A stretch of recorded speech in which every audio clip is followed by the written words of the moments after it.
d'affirmation, de déclaration, de foi, de contemplation de ce qui est notre réalité, Amen. administrée à travers le Christ. Nous sommes reconnaissants, Père, de tout ce que tu as déployé, de tout ce que tu as fait émaner de toi, de tout ce que tu nous as rejoints, comme tu nous as rejoints, par qui, en qui tu nous as rejoints, une fois pour toutes et définitivement. Amen. Nous sommes reconnaissants de vivre de ta vie. Amen. À travers les âges, à travers les générations, tu te révèles. Dans cet âge de l'Église, tu te révèles encore, tu prends plaisir à te révéler en chacun, en révélant ton Fils. Non pas en quiconque croit, mais parce que tu révèles, nous allons croire. Parce que tu crois, nous croyons. Parce que tu aimes, nous aimons. C'est toi qui es l'initiateur, l'auteur de toutes choses. À travers ton Fils, Jésus, tu nous as créés, tu nous as modélisés, tu nous as impartis de lui, qui a ta vie, qui est de ta famille. Tu nous as unis en lui, dans la seule famille qui soit, celle que tu n'as pas conçue, celle que tu es. Alors Père, nous te rendons grâce de révéler en chacun, en chacune, l'adorateur et les adorateurs que nous sommes en vérité. Merci Père, parce que tu le fais et tu le feras encore, sans cesse, inconditionnellement, promptement, car telle est ta volonté. Amen. Je vous salue au nom de Jésus, notre Seigneur. Vous tous qui êtes présents ici et présentes ici, présents aussi sur les réseaux, présents dans les nations. Je te salue, apôtre Alain. Je te salue, prophète Yvan. Je te salue, pasteur Christy. Vous qui êtes loin, mais proches, en esprit. Amen. Je vous salue aussi, pasteur Rosie, ancienne Diana, ancienne Christelle, diaconesse Anne-Marie, ainsi que toutes les chantres que vous avez pu entendre, voir. Sur ma gauche ici, donc votre droite, il y avait la fille de Dieu Anaïs, que je salue. À ses côtés, il y avait la fille de Dieu Barbara, que je salue. À ses côtés, il y avait la fille de Dieu Anna Maria, que je salue. Et encore à ses côtés, il y avait la fille de Dieu Anne-Marie, notre diaconesse. Et encore à ses côtés, notre ancienne chantre, voilà, couteau suisse ici, Diana Louise. Salut aussi toute personne qui se trouve à la technique aujourd'hui, le Fils de Dieu Gérard, par qui vous pouvez avoir cette occasion de vivre avec nous un service dans le Seigneur. Donc, je vous salue. Soyez les bienvenus toujours au sein de votre vie, le Christ. Amen. Donc, comme a été indiqué aujourd'hui, le thème de la semaine ou d'aujourd'hui, voilà, le thème du mois est, comme vous le savez, le cœur de l'adoration. Et le thème d'aujourd'hui, ou de ce qui soutient la semaine, est ce qui émeut ou ce qui touche le cœur du Père. Est-ce que le Père aurait des émotions, lui qui est esprit? Oh. On va savoir peut-être, on va regarder.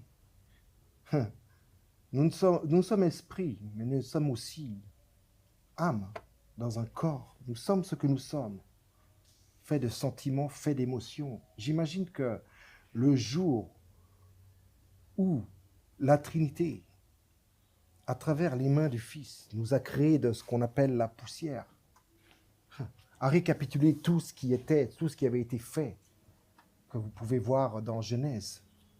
Genèse 1, verset 1, jusqu'à 26. J'imagine l'émotion qu'il devait y avoir dans le cœur de notre géniteur, si on peut dire, de notre Père. Je crois qu'il était très ému. Souvent, on se dit non, on n'a pas d'émotion, les sentiments mentent. C'est pas faux. Nos sentiments, parfois, peuvent être un peu tronqués. Mais les sentiments de Dieu sont vérité, son paix, son amour, son humilité, son élan de sainteté en tout ce qu'il est et en tout ce qu'il fait. Amen. Donc, nous rendons gloire et grâce à notre Dieu, notre Père, par le Seigneur Jésus-Christ.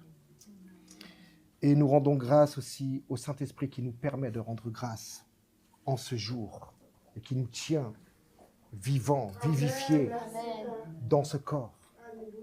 Amen. Alors ce matin, cet après-midi, comme on dit souvent ici, ce matin, cet après-midi, ce soir, aujourd'hui, on est tellement habitués à faire un culte, un service, voilà, 9h, 10h, midi, on rentre. Bon, nous, c'est 1h30, 13h30 ici. Donc aujourd'hui, nous allons voir différentes choses par rapport à ce thème, certains versets aussi, à l'appui. Nous allons toucher à une introduction, nous allons contextualiser aussi le verset du jour, voir un peu son contexte. Nous allons voir différents points que je citerai au moment des points. On va garder le suspense et la surprise. Ok, amen. Et puis je vais mettre mon petit chronomètre. Voilà. Tac. Alléluia. Ce n'est pas toi le maître du temps. Ne te leurre pas. Ok, l'adoration. Ok, nous avons adoré. Vous avez adoré. Vous nous avez fait adorer. On a adoré ensemble. Nous avons loué le Seigneur. Adoration, c'est un mot qui apparaît dans la Bible, que ce soit découpé dans l'Ancien Testament ou dans le Nouveau Testament, ou à la charnière d'entre les deux, les 4 évangiles. L'adoration, c'est un mot qui revient, mais une quantité de fois. Il y a un être, un monsieur, un fils de Dieu, fils d'Adam, qui s'appelait Seth. Et vous rencontrez ça en Genèse, verset quelque part. 20 par là. Qui, vous n'aurez pas réellement le mot adoration, mais qui a fait appel à l'Éternel. Il est écrit qu'en ce temps, il fit appel à l'Éternel. On pourrait dire que, non pas que l'adoration ait été, découverte ou créée ce jour-là, parce que Dieu est esprit, mais il est adoration lui-même. L'adoration est née de lui. Tous les sons, toutes les gammes, toutes les manières, tous les services d'adoration sont d'abord en lui. C'est lui. Mais c'est vrai que depuis bien longtemps, pour dire depuis Genèse 4, on adore. On adore. En tout cas, c'est relaté. Adam, certainement, et Ève, certainement, adoraient aussi. Mais ici, c'est relaté. Ils firent appel à l'Éternel.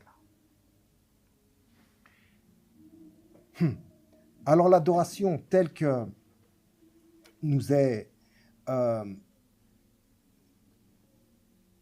l'adoration en un mot, en grec, qui est de racine, on ne va pas trop faire de grec, on ne va pas faire trop Voilà, mais c'est proskuneo. L'adoration est proskuneo, qui en substance annonce ou déclare ou révèle un face-à-face avec quelqu'un. Un face-à-face avec quelqu'un. Avec le Père. Donc un face-à-face avec le Père, dans un esprit de révérence authentique. Voilà en substance ce qu'est l'adoration. Un face-à-face avec le Père dans un esprit de révérence, d'hommage, d'honneur, de reconnaissance authentique dans la vérité. Alors, l'adoration, qu'est-ce que le cœur de l'adoration et qu'est-ce qui émeut autant le Père? Est-ce que ce sont nos chants?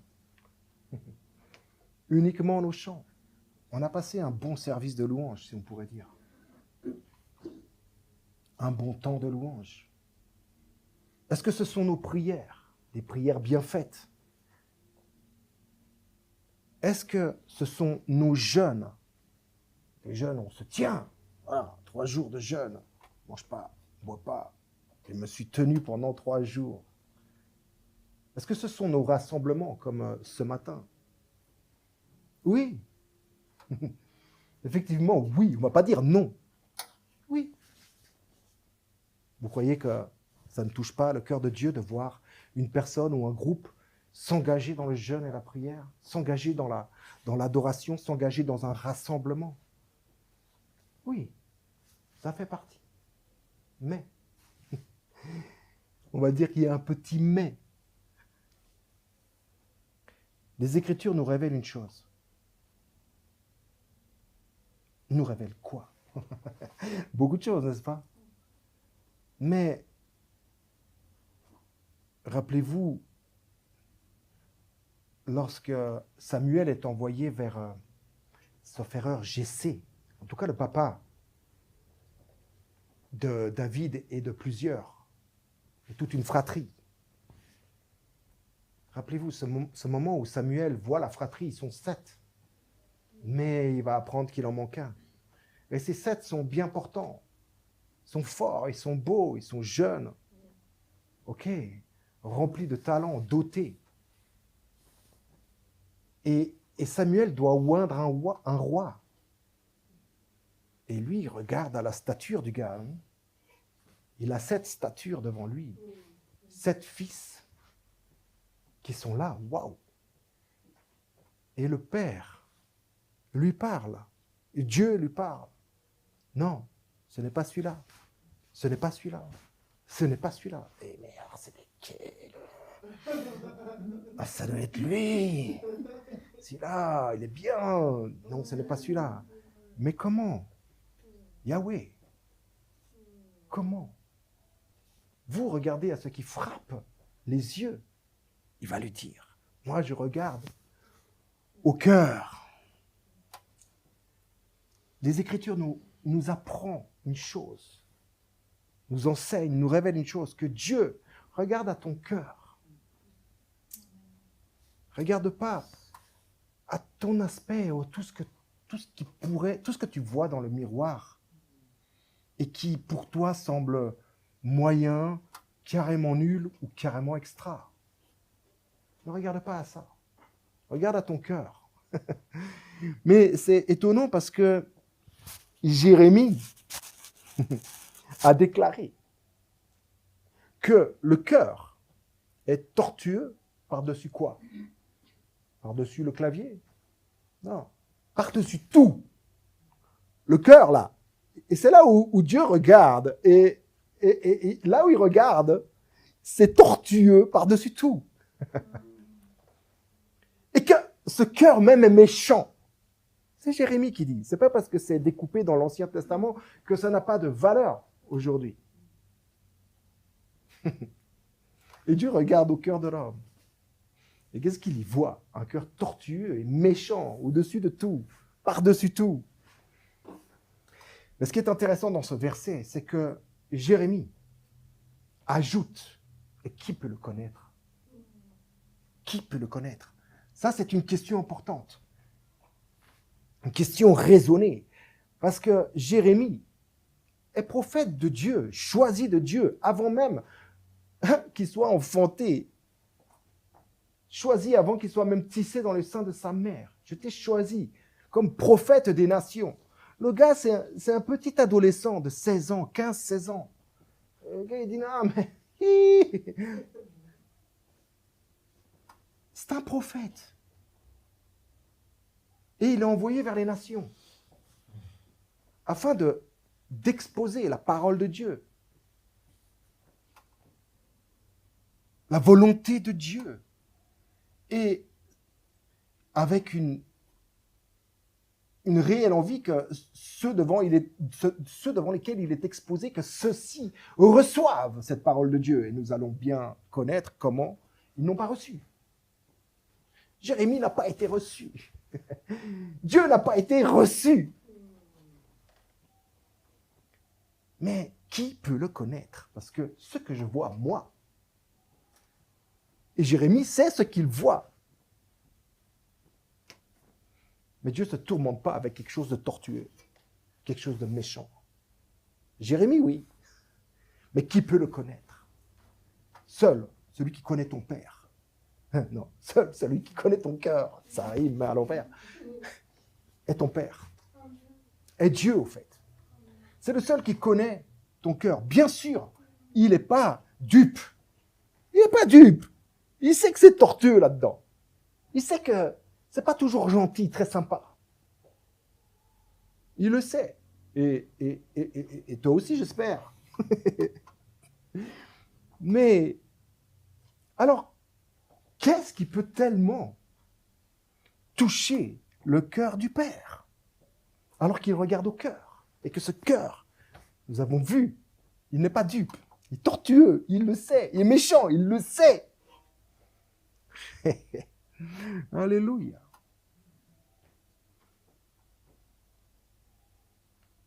Jésus, vous connaissez l'évangile de Jean, en partie ou pleinement, ou un peu, vous commencez. Jean 4, il y a une rencontre improbable, impossible en vérité.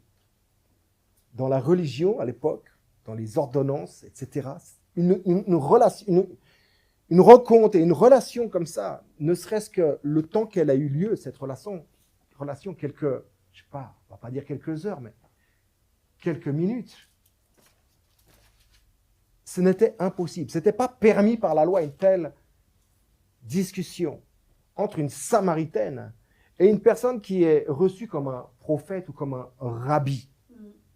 C'est quand même quelqu'un qui, Jésus, malgré qu'il ne recevait pas le fait qu'il soit, le Messie, ou le Fils de Dieu, ou le Fils de l'homme, enfin, tous ces trucs qui irritaient les Juifs, le peuple, il reconnaissait quand même cet aspect d'enseignant, de rabbi, de maître. Donc, chaque maître en Israël, il y avait comme quelque chose de sainteté dessus, comme une marque de sainteté. Le fait qu'on appelle maître est la reconnaissance de cette marque de sainteté, de cette élection. Et Jésus ne pouvait pas parler à une Samaritaine. Il ne pouvait pas. Les Samaritains étaient considérés comme des chiens, des traîtres, mais pire que des traîtres, des chiens. Des gens qui n'avaient pas droit de cité en Israël. Les Juifs ne se frottaient pas aux Samaritains. Nous voyons bien quand ils arrivent en Samarie, et Jésus est avec Jean et son frère Jacques, et les gars commencent à lui envoyer des cailloux, à cracher dessus. Ils ne reçoivent pas. Que vont-ils dire les deux là? Les deux acolytes, les deux frères. Seigneur, ceux-là, là, dis seulement une parole et nous les brûlerons. Veux-tu que nous envoyions le feu du ciel pour les dégommer? Donc, par rapport à ça, on voit un peu le lien qu'il y avait entre les Samaritains et les Juifs. C'est le feu du ciel pour les Samaritains, c'est tout. Donc, il y a cette conversation entre cette femme à midi, il fait très chaud, au puits. Et ça commence à causer, ça commence à parler. C'est un peu tortueux. Mais il y a un cœur qui est en train de s'exposer réellement. Quand je dis un, je parle du cœur de cette femme et du cœur du Seigneur, mais un seul cœur. C'est en train d'être exposé. Le un. Il n'y a plus, désormais, ni de juifs, ni de grecs, n'est-ce pas? Ni de femmes, ni d'hommes. C'est ce cœur qui est en train d'être exposé, là, au puits de Jacob, au puits de Sichar. Le cœur de l'adorateur est là. Et ça formule des choses et tout. Et le Seigneur, Jésus, va lui dire ce qu'on a aujourd'hui en verset. Mais l'heure vient. Et elle est déjà venue. Le fait qu'il soit là, elle est là déjà. Où les vrais adorateurs adoreront le Père en esprit et en vérité. Ok, est-ce que c'est le Père qui voit là? Est-ce que Jésus, le Fils, est le Père? Non. Mais c'est par Jésus que tu adores le Père, en fait. C'est bien ce que c'est en train d'indiquer. C'est pas que Jésus Oui, ils adoreront le Père. Elle est là, elle est déjà venue. L'heure est là, je suis là. Ils vont adorer le Père, je suis le Père. Il ne dit pas ça. Il dit, c'est par moi que tu adores le Père. Plus encore, c'est en moi. Je t'engage et t'emmène. Je m'engage à t'emmener dans un face-à-face avec ton Père qui est mon Père. Et c'est l'heure et maintenant. Où les vrais adorateurs adoreront le Père en esprit et en vérité. Car ce sont là les adorateurs que le Père demande. Tu t'arrêtes là, tu dis, le Père demande quoi? Des adorateurs en esprit, en vérité, avec les cœurs tortueux là, bien méchants. Et c'est ce qu'il demande. Es-tu sûr que le mot que tu as dans ta Bible est une demande particulière, comme je te demande ça. Moi, je t'ai donné ça, alors je te demande en retour. Non. C'est une demande, mais c'est une demande particulière. C'est une supplication. Quand toi, tu supplies à Dieu, tu es à genoux devant. Tu as des demandes, non? Mais tu implores le Seigneur. Le Seigneur, ton Père, t'implore d'être ce style d'adorateur. C'est ce qu'il implore que tu sois. Alléluia. Il est à genoux devant toi, en train de demander ton cœur. Donne-moi ton cœur. Ouvre-moi ton cœur. Parce que le cœur de l'adoration de l'adorateur est là. Il implore cette femme.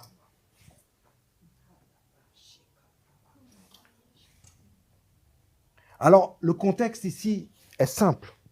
C'était sous l'ancienne alliance, n'est-ce pas? Et nous voyons que dans Galates 4, au verset 4, que oui, la Vierge a enfanté au temps fixé le Seigneur, n'est-ce pas? Le Sauveur. Que cette Vierge était sous la loi. Marie, n'est-ce pas? Peuple juif, sous la loi. Elle a enfanté avant le mariage.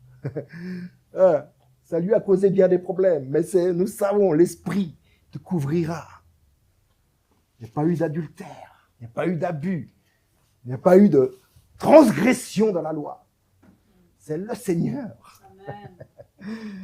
Afin de sauver ceux qui étaient sous la loi. Les Juifs? Non. Il n'y a désormais plus d'hommes ni de femmes, ni Juifs ni Grecs. À travers lui, à travers son corps, il a détruit le mur de séparation qui nous séparait les uns des autres.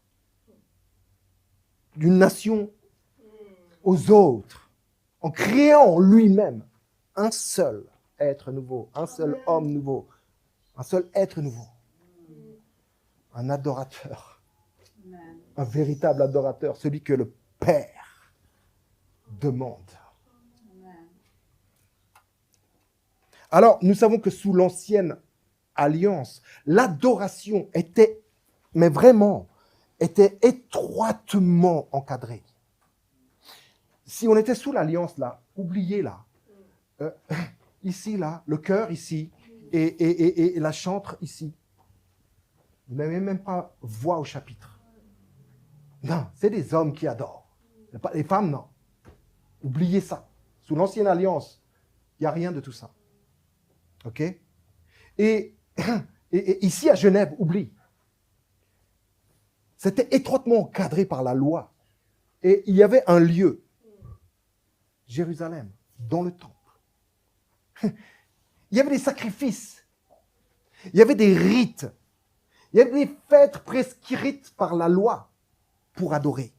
Il y avait des temps qui étaient clairement inscrits dans la Torah pour venir adorer. Tu viendras adorer ton Dieu à l'endroit qu'il aura décidé. C'était Jérusalem dans le temple. C'était très encadré l'adoration. Là, aujourd'hui, on est là, oui, des adorateurs en esprit, en vérité. C'était encadré. Comment tu pouvais être libre comme le Fils de Dieu? Gérard nous a parlé de liberté, en fait. Tu n'étais pas libre. Tu étais un esclave. Esclave de la loi. Bien que tu ne pouvais pas t'y conformer, tu restais quand même un esclave. Héritier, mais franchement, sans conscience de réellement l'être, sans volonté de le démontrer. Je sens rien. Je te dis que l'adoration, ce qui dit là, le Christ, c'est pas juste une parole comme ça, en l'air. Je n'irai pas jusqu'à dire une parole en l'air. Mais c'est pas juste, oui, c'est ce qu'il cherche, puis nous on essaye maintenant de se conformer à ce qu'il cherche. Non. Jesus. Jésus, il est en train d'annoncer une réalité nouvelle. L'adoration ne sera plus dépendante géographiquement. Vous avez vu la question de la Samaritaine à cet endroit. Où c'est qu'on doit adorer? Le mont Garizim qui fait je ne sais pas combien de 1000 mètres de haut. Donc il fallait déjà... Non, et là-haut il y avait un hôtel. OK? Mais on sait que la région était montagneuse.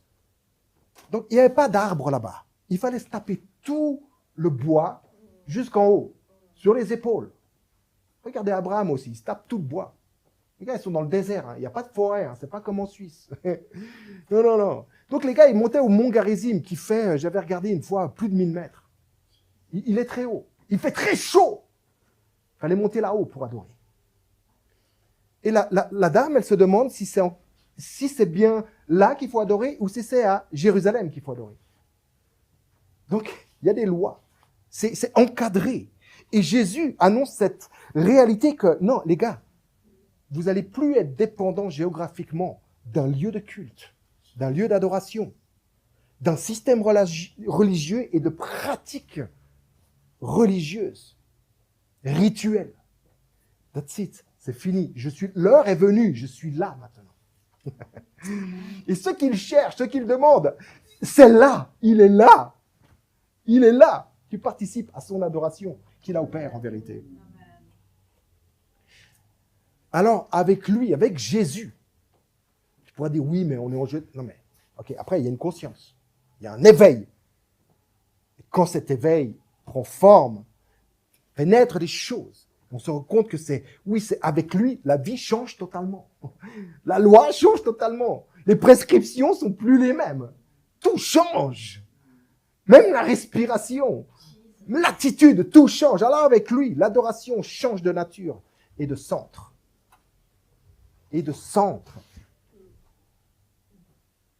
Je vais aller en Israël pour adorer. Change de nature et de centre. Tu peux aller en Israël, tu peux aller n'importe où adorer. On va dire que c'est l'intention qui compte. C'est pas ton voyage. Mais en fait, elle change de nature. C'est-à-dire que ce n'est plus une adoration extérieure, encadrée comme ça, avec tout ce qu'on pouvait voir écrit dans la Torah et tout ce qu'il y avait en dur. Soit un hôtel là-haut au Mont Garizim, soit un temple là-bas à Jérusalem, avec tous les rituels, avec tous les sacrifices. Non, mais tu voulais adorer. Quand tu adorais, il y avait du sang qui coulait. Il y avait du sang qui coulait. Tout ça sont des ombres. La réalité est en Christ. Et maintenant, il dit, et l'heure est venue, elle est déjà là. Donc, Cette adoration n'est plus extérieure. N'a plus sa référence à ce que j'ai dit, à des ordonnances, à des prescriptions, à une loi. Mais elle est fondée sur une relation vivante avec le Père. Alors, adorer en esprit et en vérité marque la fin d'un ancien mode de vie et l'inauguration d'un nouveau. Il a fait toutes choses nouvelles. L'intention de l'âme change maintenant. Elle n'est plus contrainte. Ton âme n'est plus contrainte, en fait. Elle est participante. C'est-à-dire qu'elle est rendue participante. Et tu participes dans ce qui t'est rendu possible. Il t'a rendu capable de prendre part à l'héritage des saints, dont l'adoration fait partie. Amen. Alors l'adoration est désormais vécue en esprit, parce que Dieu est esprit. Donc en fait, on a vu, la nature change. Dieu est esprit, tu es esprit. Donc la nature de ton adoration change totalement en fait. Tu n'as même pas besoin d'exprimer quelque chose, ou que l'on voie quelque chose, une performance. Là, ce que l'on a vu, oui, c'est une performance. Non pas que vous étiez dans un esprit de performance, de performer, on veut démontrer, mais c'est une performance. Il y a quelque chose qui se passe. On peut dire, oui, là, c'est une adoration. Oui, là, c'est la louange. Là, il chante sacrifice, là, il chante Yahweh. J'ai dit oui, ça fait partie. Mais en fait, tu peux rester stoïque comme ça, avec une mine déconfite, peut-être souffrante, peut-être à l'intérieur, là. Mais dedans, ce qui se passe, c'est une pure adoration. Parce que tu n'as pas peur des prescriptions et des ordonnances qui pourraient, quelque part, t'accuser, t'infliger de la condamnation par rapport au fait que tu te présentes dans cet état devant l'Éternel. Si tu avais péché, tu n'allais pas au temple. Tu devais te purifier. Tu devais aller vers le prêtre avec des agneaux, des trucs, et flank. Le sang devait couler. C'était compliqué, je vous dis. Donc, au fait, c'est vraiment à prendre, j'allais dire au sérieux, mais c'est pas le mot. C'est à prendre dans son contexte, c'est le nouveau contexte qu'il est. Tu adores en esprit parce que c'est la nature même de l'adoration, parce que Dieu est esprit. Amen. Et il est le Père des esprits. Amen. Et tu adores en esprit, donc c'est pleinement ta nature exprimée en fait. Amen. Au-delà de ce que même ta nature peut souffrir et ne pas réussir à exprimer, c'est intérieur, c'est plus profond encore. C'est plus profond que le cœur tortueux et méchant. C'est là où Dieu voit qui tu es. Et c'est dans ce qui est que tu adores, en fait. Et tu n'as même pas besoin d'exprimer un son. La prochaine fois, vous n'allez pas nous faire cette expérience. C'est pour exprimer quelque chose. Que ça va au-delà, en fait. Et pourquoi elle est en esprit et en vérité? Parce qu'il est lui-même la vérité. Il est vérité. Il est vérité. Je suis celui qui suis. Et là, il l'a exprimé à Moïse. Je suis celui qui est ou qui suis. Yahweh là. Je suis celui qui suis. La vérité. Il n'y en a pas d'autre. C'est lui. Va pas chercher ailleurs. Et géographiquement, c'est en toi maintenant. C'est plus au Mont Garizim ou à Jérusalem, ou je ne sais où en fait. Ou dans cette salle, pour contextualiser le jour. Mais, merci Père. Alors on en arrive au premier point. J'imagine que j'aurais dit déjà pas mal de choses, mais qui est une relation authentique. Le premier point, c'est une relation authentique. Et cette relation authentique, ok, mais c'est... Hein? Non, c'est qui suis-je devant Dieu, au fait? Avant de te dire, suis-je authentique? Est-ce que c'est authentiquement que j'adore ce matin? Je t'ai parlé de nature. Qui suis-je devant Dieu? Un pécheur? Un gars qui n'a pas voix au chapitre? Un gars qui a péché? Je dis un gars en parlant de moi, on va dire. Ou une gars? Qui suis-je devant Dieu? Un pécheur? Non. Tu es esprit. L'esprit, je te dis que l'esprit ne pêche pas. L'esprit, l'entité, la personne esprit.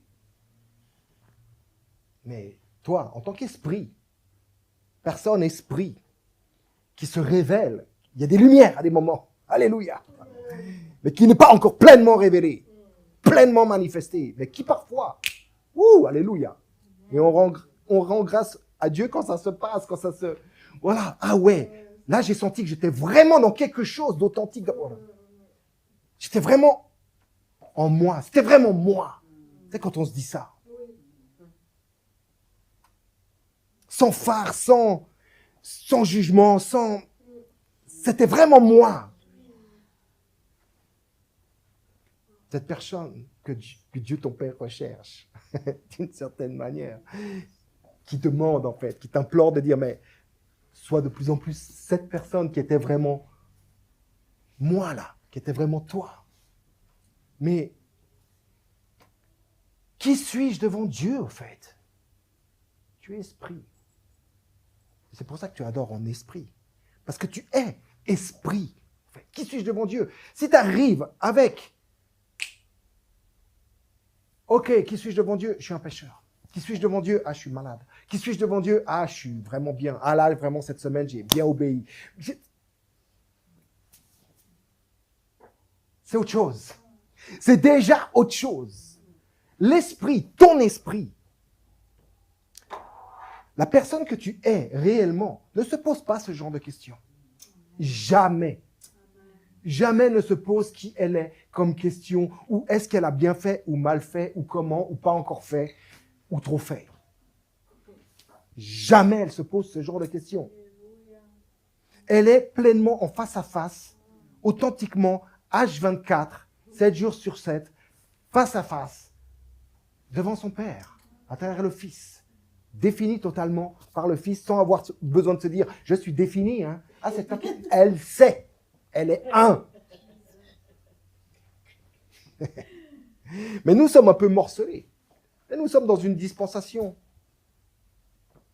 particulière. Une dispensation de réveil, en fait. Réveille-toi, toi qui dors. Et Christ qui t'éclaire, t'éclairera encore. Je vais faire un chant.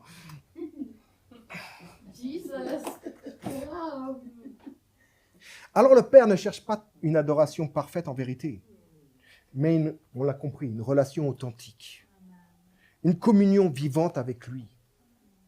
Et je t'assure que rien ne sert d'être là, ou je ne sais où d'autre. Là, dans un temps où tu sers, on va dire, et que c'est visible, d'accord?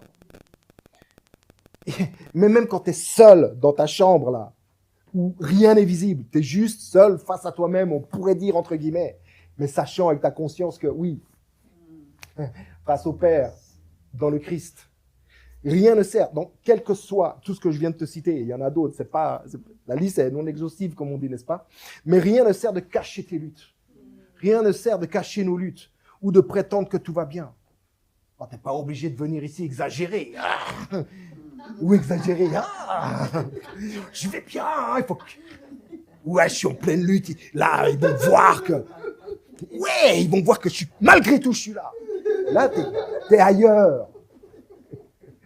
C'est pas ça. Mais en fait, rien ne sert de cacher quoi que ce soit.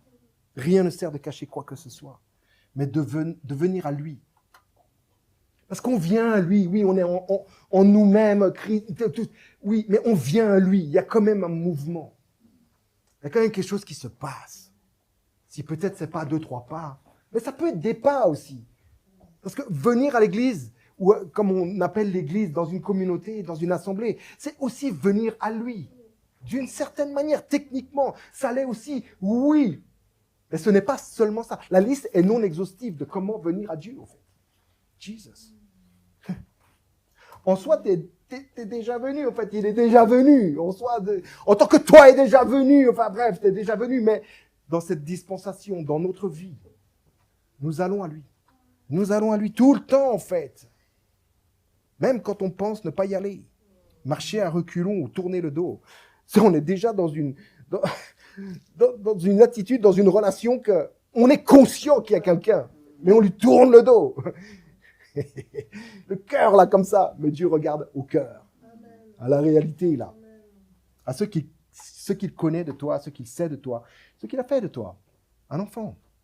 Et bien avant que même que la vérité, que la grâce soit venue. Tu es enfant de Dieu. Tu es enfant de Dieu.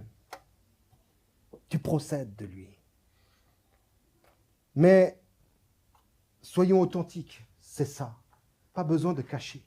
Pas besoin aussi de mimer tout ça, d'être extravagant dans la démonstration, comme je l'ai dit tout à l'heure. Ça va bien ou ça va pas. Mais entre nous aussi, soyons comme ça. Souvent, on dit ça va aller, ça va aller. Des fois, peut-être, va un peu plus loin. Va expliquer pourquoi tu es en train de dire ça va aller à ton frère, à ta sœur. Parce que ça va aller, oui, amen. Toi, tu restes avec ton fardeau, ça va aller. Oui, ça va aller. En soi, c'est vrai. Objectivement. Objectivement, ça va aller, on sait. Il reviendra. Mais des fois, soyons un peu plus authentiques. Ça ne veut pas dire qu'on est des hypocrites. C'est parce qu'on n'ose pas trop exprimer une chose. Ouais, je ne veux pas l'embêter, ou ça va prendre des heures, ou alors, j'en sais rien, ou ouais, non, moi, je suis la personne qui doit aller, je suis un bon chrétien, ça doit aller, ça doit aller. Regarde dans la Bible, regarde David, si on prend que celui-ci. Non, mais regarde-le écrire. Moi, je me souviens d'avoir écouté une émission à la radio. C'était un psychiatre. Et sur une certaine radio. Et le psychiatre parlait de David. Le gars n'était pas un chrétien ou un juif. Là, je nomme des... Voilà. C'était, on va dire, un athée. Il parlait de... Bon, il remettait beaucoup de choses en compte sur le royaume de David, qui n'était pas si grand que ça. Mais il parlait après de David. Et le gars, il était psychiatre, donc il nous faisait son anamnèse, en fait. Il a fait voilà, il a pensé à David, et c'est comme s'il l'avait en tant que patient. Et son anamnèse finale, sa conclusion, c'était que David souffrait de schizophrénie. C'est faux, c'est pas faux. On a tous des trucs bizarres. Un jour ou l'autre, ça va t'arriver. Mais c'est pas grave, ça va aller. Mais mon psychiatre là, mon type, dit de David, il est schizophrène. Schizophrène, voire borderline et un peu bipolaire. Et on voit qu'il est bipolaire parce qu'il y a des périodes où il a moins écrit, des périodes où il a beaucoup écrit. Je dois être bipolaire parce que ça m'arrive aussi. Des fois, j'écris beaucoup, des fois, j'écris pas. Et puis, d'un coup, je suis haut. Non, mais le gars était authentique. D'être authentique pour le gars, c'est d'être schizophrène bipolaire. Je ne veux pas mettre à bas, saper son anamnèse. C'est un psychiatre. Et c'est vrai que tu peux discerner certaines choses chez tout le monde, en fait. Mais mon propos, c'est que David, lui, il n'avait sûrement pas le propos ou le mot schizophrène. Mais tel qu'il était, il louait le Seigneur. Amen. Tel qu'il était, il criait. Alors des fois, tu le vois crier, « Ouh, alléluia !» Et des fois, il est là, oh, il est vraiment mal. Psaume 59. Non, mais va voir le psaume 59. Le psaume, je crois 83, c'est une horreur. Non, c'est 80 ou 83, j'ai pas complètement... toute la bibliothèque là, mais il y a des moments où le gars, je ne sais même pas si c'est David qui a écrit, mais c'est terrible en fait ce que le gars il vit. C'est terrible. C'est terrible, terrible, terrible. Mais c'est ce que cherche le Père. Des adorateurs authentiques, en esprit et en vérité, qui se confient pleinement, qui n'ont pas honte de qui ils sont. N'ayons pas honte d'être appelés enfants de Dieu et de l'être, et de le devenir, ou en devenir. N'ayons pas honte. Ce que souffre l'Église en particulier, c'est la honte. On a honte. On a honte. Et on souffre à cause de ça.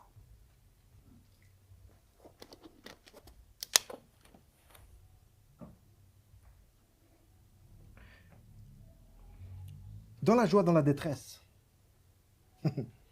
loue le Seigneur. Et ce n'est pas le fait que tu vas louer tellement des belles choses, au fait. Ça peut être à des moments particuliers, ta manière, ta louange. Elle peut être bizarre, quoi. Après, tu ne vas pas l'écrire et puis venir la chanter là. Non, c'est personnel. Mais regardez Job. Sa louange est particulière, n'est-ce pas? Mais ne reconnaît-il pas que celui à qui il s'adresse est son Dieu? Et qu'il l'a servi malgré tout, et que peut-être il ne mérite pas tout ça, mais bon, qu'il le mérite ou pas, c'est son Dieu. Et le gars, il souffre. Hein? Le gars, il avait des maladies de peau, il devait se gratter avec des tessons de bouteille. Enfin, c'était terrible. C'était psaume 80 un peu, quoi. C'était terrible. Mais le gars, il n'a pas cessé de reconnaître son besoin de Dieu, au fait. Dans les cris, dans les larmes ou dans la joie. Il n'a pas cessé, Job ou David. Même Jésus n'a pas cessé de reconnaître le besoin de son Père. Que cette coupe puisse passer, au fait. Elle est lourde, elle est remplie, elle déborde. Je ne me sens... Non, mais que ta volonté. Il n'a pas cessé. Il n'a pas cessé d'exprimer son besoin. Le besoin même de la volonté de son Père en lui. Se manifester pour faire un pas en plus. Amen. Alors voilà ce qui touche son cœur. La vérité dans une relation sincère. Et c'est valable pour nous aussi. Va faire ta relation sincère avec le Père et puis l'hypocrisie avec tes frères. Là, c'est déjà quelqu'un d'autre. Là, c'est autre chose. Le fruit d'une relation sincère avec Dieu va se voir de toute façon dans ta relation aux autres. Donc, n'essaye pas de cacher, de masquer. Mon gars, là où tu en es, tu en es. Et puis c'est bien. Alléluia. Jusque-là, Dieu t'a secouru, tu es vivant. Continue. Mais ne te voile pas la face. Sois vrai, authentique. Un deuxième point, une vie qui reflète son caractère. Premier point, c'était qui suis-je devant Dieu? Une relation authentique. Deuxième point, une vie qui reflète son caractère. Je l'ai un peu introduit là, comment vivre avec les autres. Alors l'adoration, elle ne se limite pas à ce que nous pouvons produire, n'est-ce pas? On l'a vu, chant, jeûne, prière, etc. C'est pour ça que j'ai dit oui, mais. Oui, ça fait partie, les jeûnes, les prières, ça fait partie. Oui, mais ça ne se limite pas à ça. Elle se manifeste en fait, notre adoration, dans notre manière de vivre. De vivre, déjà avec soi-même, mais de vivre avec l'autre, de vivre l'autre aussi, de vivre l'autre, vous comprenez, de le supporter, quoi.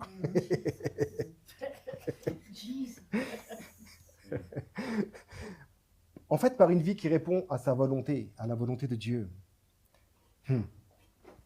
Regardez Abraham. Je vais vous prendre deux exemples bibliques. Le premier, c'est Abraham, après, c'est Ésaïe. Voyez ce que Abraham a appelé adoration. Vous allez dans Genèse 22, versets 1 à 5. Vous allez voir que Dieu appelle, une fois de plus, encore, appelle son serviteur ou son ami. Ok? C'était son ami, Abraham. Un gars selon son cœur, au fait. C'était son ami. Ils étaient amis. Et Abraham a appris l'amitié avec Dieu. La réciprocité, donc. Et donc, Dieu l'appelle afin d'aller sacrifier maintenant son fils à Morija, n'est-ce pas? Ah, il l'a testé. Et au fait, Abraham, si Abraham, en Genèse 12, il lui avait dit, bon, il n'avait pas de fils, mais tu vois la progression dans Abraham. Abraham, tu le rencontres en Genèse 12. Là, on est en Genèse 22. Imagine-toi, le gamin, il a 8 ans, donc il a eu la promesse 25 ans, ça fait 25 plus 8, ça fait 33 ans. N'est-ce pas? C'est juste ou c'est pas juste? Donc là, ça fait 33 ans qu'on entend parler de lui dans la Torah, on va dire. Qu'il a fait son premier autel, on va dire. Qu'il est sorti de là-bas avec la famille, avec son frère et tout ça, etc., etc. Et puis que tout d'un coup, il a eu cette révélation, Genèse 12, 7, où Dieu lui est révélé et il fait un autel et lui explique un peu la vie qu'il va avoir désormais. Donc là, ça fait bien une trentaine d'années, une bonne génération qui marche avec Dieu. Donc imagine que s'il lui avait demandé ça directement, il aurait dit non, c'est pas possible. Non, attends, c'est comme si tu vas à la salle, tu commences pas avec des poids de 100 kilos, quoi. Ah, tu vas gentiment. 5 grammes, 10 grammes, 15 grammes, je reste là-dessus 3 mois. Ah, là, j'ai une tendinite, je repose 10 grammes. Bon, on progresse, n'est-ce pas? Il y a un cheminement.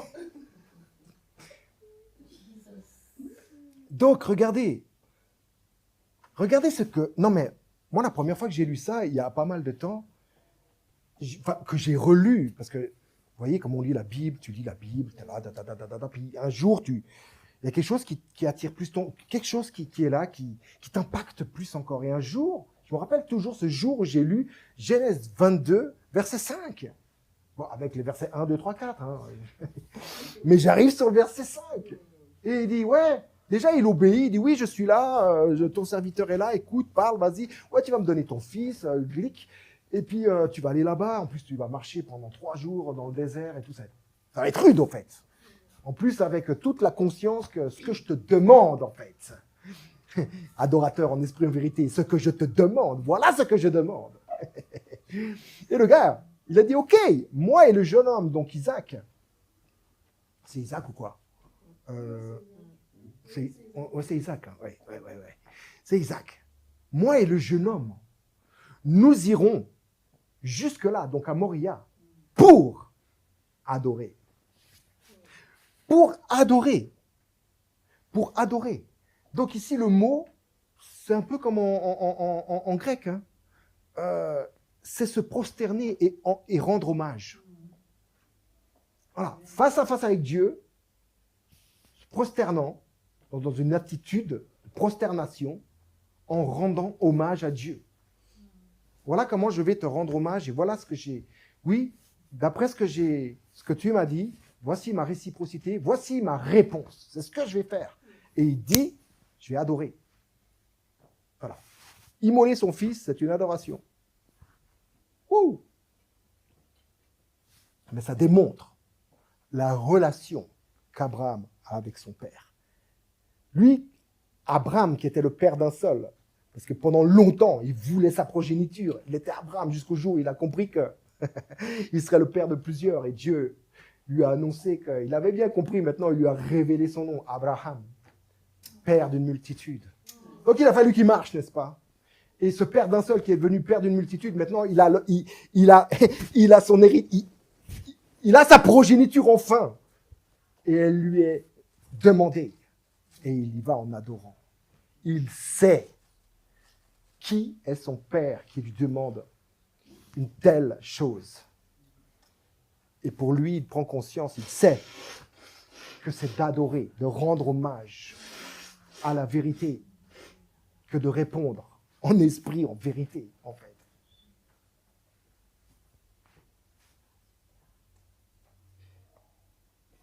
Je reste un moment sous vide. Ce que le Père demande. Alors que le sacrifice parfait a eu lieu, qu'est-ce que tu vas sacrifier? Quel sera alors ton sacrifice? Quel sera mon sacrifice? Entends-là, ton adoration. Les sacrifices d'adoration. Ah, c'est un sacrifice d'adoration. Il y avait ça dans les lois, hein, un sacrifice d'adoration. C'était apparemment le plus simple. Tu avais les sacrifices de culpabilité, d'expiation, tu avais un sacrifice d'adoration, sacrifice de communion. Ça semble être le plus simple dans la loi, mais en vérité, c'est le plus challengeant. Parce que voilà le sacrifice d'adoration. Et le sacrifice d'adoration est le premier adorateur, celui qui définit tous les autres, qui l'a établi. Son fils unique. Encore une fois, avec Abraham, avec Isaac, nous sommes dans les ombres des choses à venir, car toute la réalité est en Christ. Et tu es dans cette réalité. Ta réalité est en toi. Et tu es l'image dans ce monde de cette réalité. Ce qui est rendu visible de cette réalité, on va dire. Donc la véritable adoration également transforme notre manière de traiter les autres. On va aller dans l'Ancien Testament, Ésaïe 58, versets 6 et 7, et je me rappelle exactement le jour où j'ai lu ça, il y a longtemps, il n'y a pas trop longtemps, mais quand même. Plus ou moins 20 ans. En gros, voilà. Mais ça ne fait pas longtemps, en vérité. Je vous assure, ça passe vite. Regardez. Voici le jeune auquel je prends plaisir. Donc, c'est Dieu qui parle à son prophète. Déjà, quand tu vois Ésaïe 1, tu te dis, Dieu parle comme ça à son peuple. Va lire Ésaïe 1, tu vas voir comment c'était chaud. C'était bizarre. Dieu qui dit, vous me faites vomir avec vos offrandes, avec vos fumées, là, les encens et tout ça. Les gars, en fait, il est en train de relever l'hypocrisie, en fait, du peuple, qui performe devant Dieu, qui s'engage devant Dieu en tant que peuple saint, peuple élu, peuple choisi, nous les meilleurs, mais comment ils traitaient leurs prochains en vérité. Et en fait, c'est comme Jean qui va écrire dans son épître, si toi tu prétends aimer ton père ou aimer Dieu alors que tu n'aimes pas ton prochain, mon gars, t'es un menteur. Donc, autant dans l'Ancien Testament que dans le Nouveau Testament, Dieu ne change pas. Après, c'est exprimé voilà, il y a des manières et des personnes aussi qui ont reçu le message de Dieu et qui le transmettent d'une certaine manière. Moi, si je te donne mes notes aujourd'hui et tu viens là, tiens, viens d'ailleurs, tu vois. Je te donne mes notes, tu vas prêcher autre chose. Enfin, pas autre chose, mais d'une différente manière, on est d'accord? Tu veux essayer?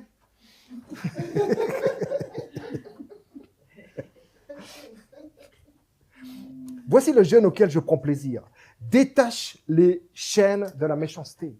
Donc, l'adoration, l'adorateur, il est aussi dans cet esprit. Il est esprit. Détache les chaînes de la méchanceté. Dénoue les liens de la servitude. Renvoie libre les opprimés.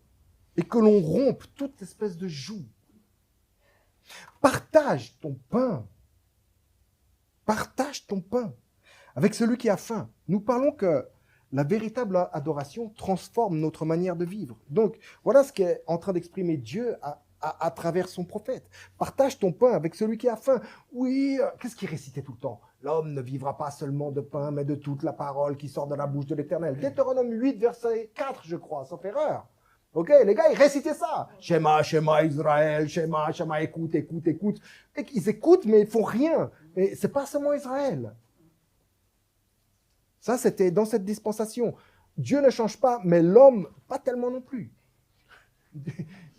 La transformation de son cœur, c'est vrai que Dieu voit à ton cœur, à la réalité de qui tu es. Mais il y a des multitudes de tortures au-dessus, enchevêtrées, qui te fait vivre d'une certaine manière avec toi-même et avec les autres.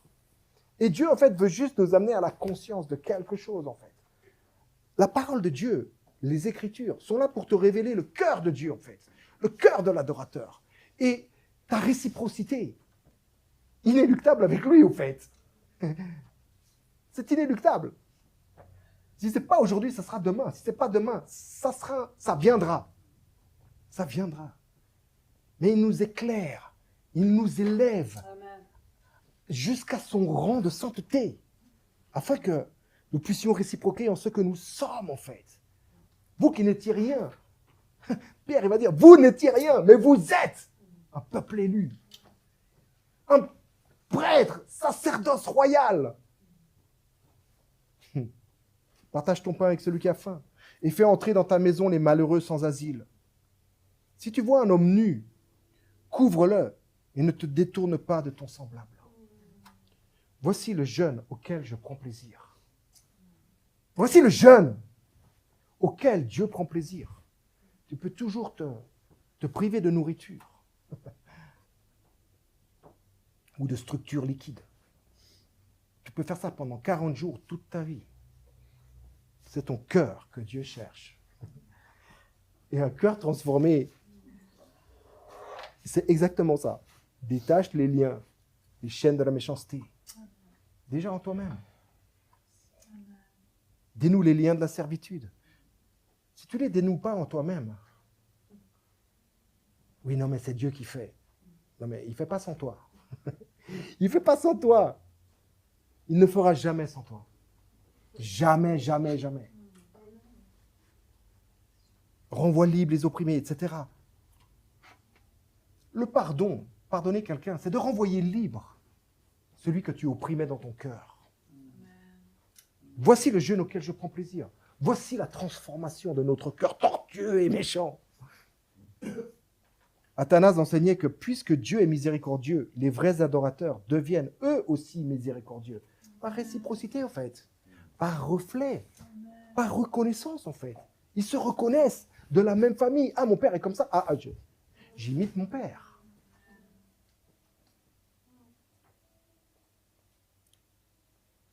Donc nous avons vu le point 2.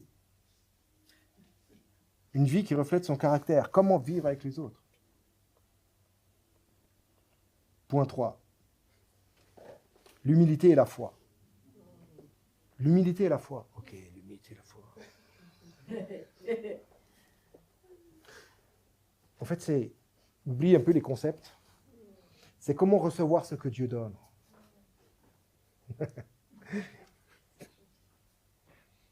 Dieu est touché par un cœur humble qui reconnaît sa dépendance à lui.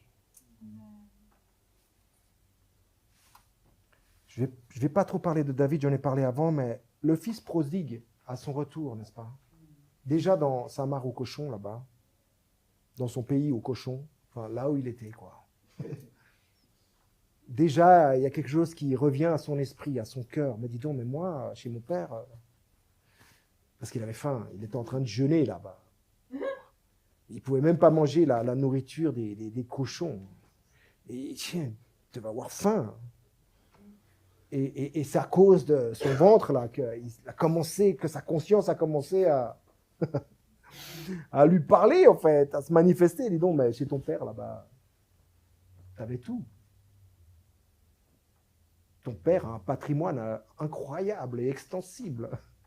Tu avais tout là-bas. Regarde dans quoi tu t'es coincé là, dans un enclos avec des porcs. Tu n'as rien à manger. Mais, voyez-les revenir. Et le scénario qui se prépare, en fait. C'est vrai que le père ne lui laisse pas finir le scénario. Parce qu'il entend plus qu'un scénario. Il entend un cœur repentant. C'est-à-dire un cœur qui s'aligne à ce qu'est son père. Un richissime personnage qui a un héritage Il se reconnaît en tant qu'héritier. Alors qu'il avait pris tout l'héritage. Il a dit, donne-moi mon bien, donne-moi mon je suis là. Donne-moi ma part. Maintenant, dans son cœur, il reconnaît que sa part à lui, c'est son père en fait. Sans son père, il n'avait pas ses parts là. C'est son père. Il se reconnaît comme le fils de l'héritier. Il est héritier, fils. Il se reconnaît comme. Il a son scénario, certes. Ouais, je vais faire comme ci, je vais faire comme ça. Voilà, c'est repentant, ça c'est repent. C'est vraiment Mais le père le métanoïe en fait. La ligne totalement et va célébrer en fait son retour. Mais c'est comment recevoir ce que son père lui donnait encore. Vu qu'il avait pris son bien. Alors lui, dans son humilité, il s'était dit, ok, moi je ne suis pas digne d'être appelé ton fils. C'est comme ça qu'il allait exprimer son humilité en fait. Il y a bien un moment donné où il faut exprimer quelque chose. Peut-être ça sera comme si, ça ne sera pas comme... Mais si c'est authentique, Dieu sait se reconnaître dans le cœur de ses enfants. Il sait. Les orgueilleux, qu'est-ce qu'elle dit la parole par rapport aux orgueilleux? Dieu par rapport aux orgueilleux. Il résiste. Pas méchamment, mais ça va pas, ça réciproque pas, en fait. Dieu n'est pas orgueilleux, donc il ne peut pas y avoir de réciprocité. Donc il se positionne en tant que ce qu'il est. Et il attend patiemment notre réalignement. Et il va tout mettre autour pour que cela se fasse, que cela soit possible. Alléluia. Mais pour finir, le Fils a reçu ce que le Père lui donnait encore. Il faut tuer le veau gras. Un veau gras. Jesus. Il faut du temps pour l'engraisser. Il faut des céréales. Non, mais ça coûte cher. Alors, l'humilité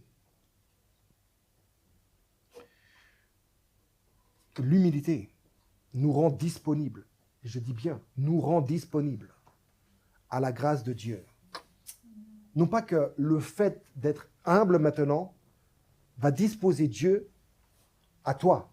Non, c'est le fait d'être humble, dans comment recevoir ce que Dieu donne en fait. Comment tu vas le recevoir? Comment tu te positionnes? Qui va rendre disponible la grâce de Dieu qui est déjà? Comment tu vas pouvoir... Regardez le fils prodigue. La grâce du Père, elle était là déjà depuis. Il y en avait encore. Il y avait encore le veau gras. Imagine. Mais le fait de s'aligner, de reconnaître, s'aligner justement, a fait que son cœur se dispose à recevoir encore ce qui était à lui. Ouais.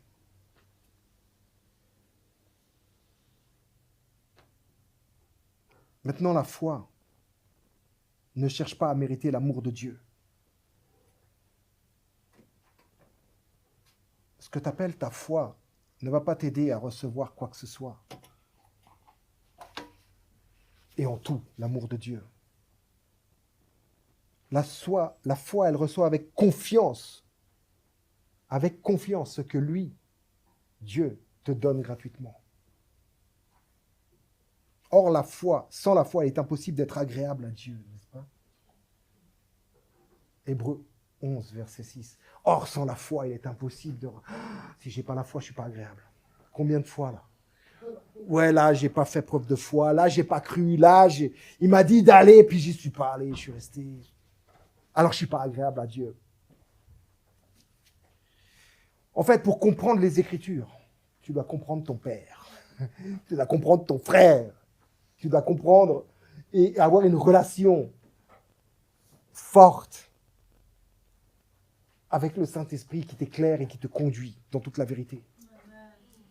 Franchement, ne va pas essayer de comprendre l'Écriture autrement que comme ça, que par des mots en fait. Or, sans la foi, il est impossible d'être agréable à Dieu ou de plaire à Dieu, car il faut que celui qui s'approche de Dieu croit que Dieu existe et qu'il récompense ceux qui le cherchent.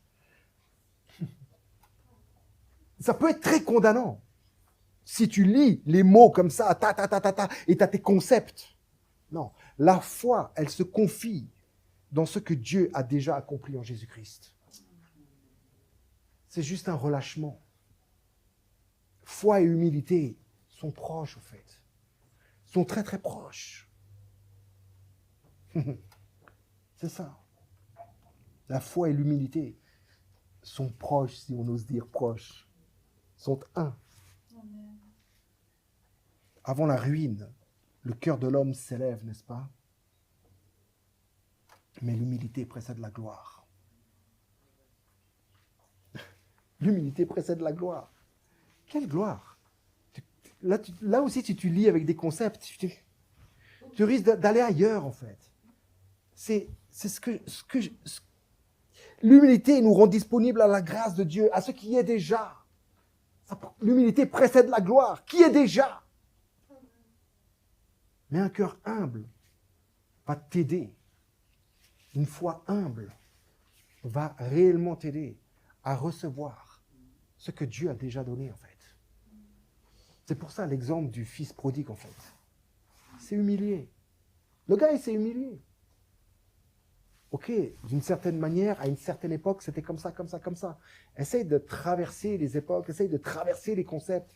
Essaye de voir le cœur de Dieu et de ce que Dieu demande comme adorateur. Le petit, là, le cadet, tu as un adorateur devant toi, en vérité. Dans son retour à la maison, il y a un adorateur qui reconnaît le besoin de son père et qui se présente devant lui tel qu'il est. Oui, je suis plus digne d'être appelé ton fils. Ok, aujourd'hui, peut-être tu ne vas pas exprimer ça comme ça. Mais le gars, il l'exprime. Lui, c'est un gars. Et regarde sa sincérité, son humilité, son authenticité. Il sait qu'il a foiré pour lui-même plein de choses. Mais pour Dieu, rien n'a changé. Et il reconnaît ça. Et il reconnaît le besoin de son père. Totalement. Peu importe comment tu vas l'exprimer, exprime. Sois authentique avec ton expression, qu'elle soit audible ou non, visible ou non. C'est ce que Dieu te permet, au fait, d'être. Alors la conclusion. Après, j'aimerais vous faire entendre un morceau. On va rester un peu en silence, puis écouter les paroles de ce qui est dit. Ah non, action 2, non, c'est pas ça. C'est plutôt ça. Voilà, si tu peux me mettre en place le truc. Mais en conclusion, le Père ne cherche pas des performances religieuses. Ne cherche pas des... J'ai pas besoin de... Ne cherche pas des performances. Des performateurs, on dit? Oui. Des performeurs. Ne cherche pas ça. Oublie ça. Il se réjouit simplement de cœurs sincères qui viennent à lui dans la vérité. Qui se laissent transformer par son amour et qui lui font confiance au-delà de tout. Au-delà de tout. Et de tous. Quoi? What is it?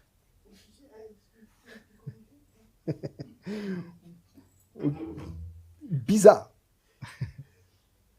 Alors voilà les adorateurs que le Père cherche ou demande. Des gens simples, reconnaissant leurs besoins de leur source et de leur source entière. Pas juste un bout de là, un bout de là. Pas juste déviant ou de badois, de la source entière. Amen. Amen, amen. Alors on va se lever, on va prier. Je ne sais pas si la technique, si ça va marcher. Oui, ça va aller. Ok. Oui. Père, nous te rendons grâce pour ce service dans lequel tu nous as placés ce matin. Et tout ce qui a été exprimé, tout ce qui a été reçu, tout ce qui a été compris et tout ce qui n'a pas encore été compris, tout ce qui n'est pas encore venu, on va dire, à la lumière, tout ce qui n'est pas encore éclairé. Parce que nous savons une chose, c'est que tu es le Père des Lumières. Et que en te connaissant, nous connaissons la lumière et que nous savons que tout va s'éclairer. Petit à petit. Père, merci pour ce cœur d'adorateur que tu nous as donné. Ton Fils Jésus. L'heure est venue, elle est déjà là. Merci pour le cœur d'adorateur que tu nous as donné, ton Fils Jésus, dans lequel nous pouvons participer à l'adoration qu'il a à toi, envers toi. Et nous savons que cette adoration est une joie constante, un amour partagé, intense, immense, sans condition, instantané et éternel. Père, nous te rendons grâce pour nos vies, pour la vie de tout un chacun, pour ta vie que tu as donnée à tous et à tous, qui est en tous et qui est en tout. Permets-nous, Père, de reconnaître cette vie en tout et en tous et de nous aimer les uns les autres comme tu nous as aimés en Jésus-Christ. Amen. Amen. Amen et Amen.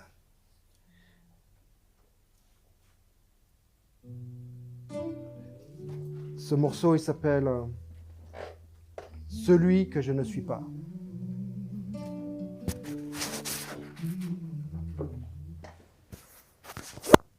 Pourquoi il ne fonctionne pas ?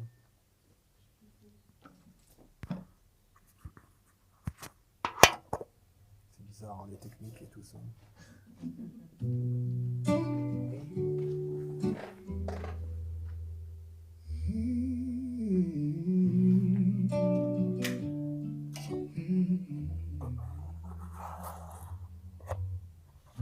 Ce fardeau qui entrave ma route, cet or que je cache me coûte. Cette poudre aux yeux, cette poutre m'illusionne et m'envoûte. Esprit Saint brûle, brûle tout ce qui n'est pas. Esprit Saint brûle celui que je ne suis pas. Le feu ne vient pas détruire l'or si ce n'est pas moi. Qui suis-je alors? Mon Dieu, tu sondes mon cœur, tu me connais, mon Dieu, tu inondes mon cœur de ta bonté, mon Dieu. Tu sondes mon cœur, tu me connais, mon Dieu, tu inondes mon cœur de ta bonté.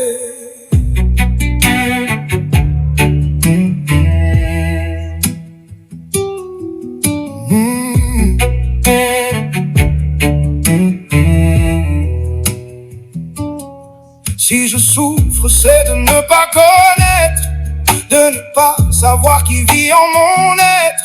L'œuvre de Dieu n'est pas peut-être, mais la lumière qui pénètre.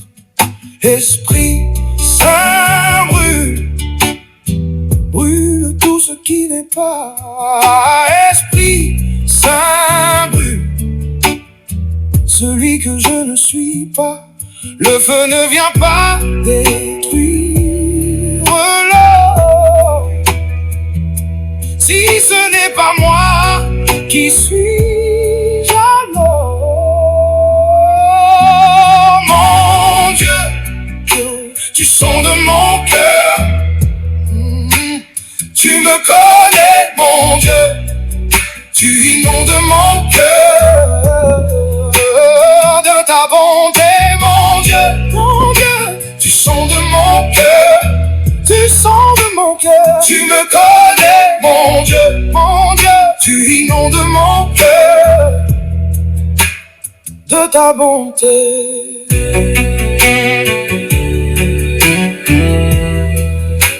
Oh, oh, oh.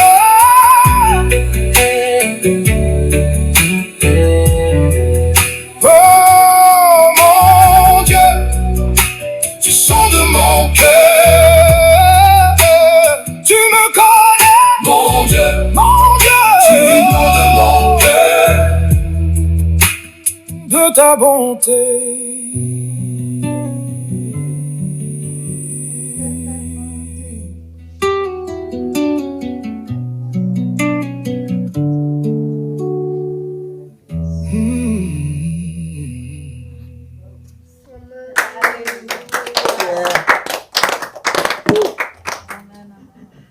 Nous avons été honorés de passer ce temps avec vous, ensemble, en Christ, dans ce merveilleux service permanent, en son office.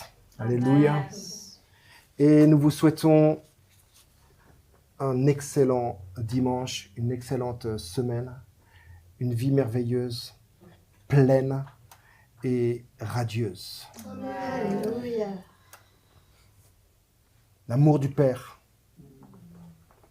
la grâce de notre frère et la communion de l'Esprit est avec nous, Amen. avec vous et avec tous.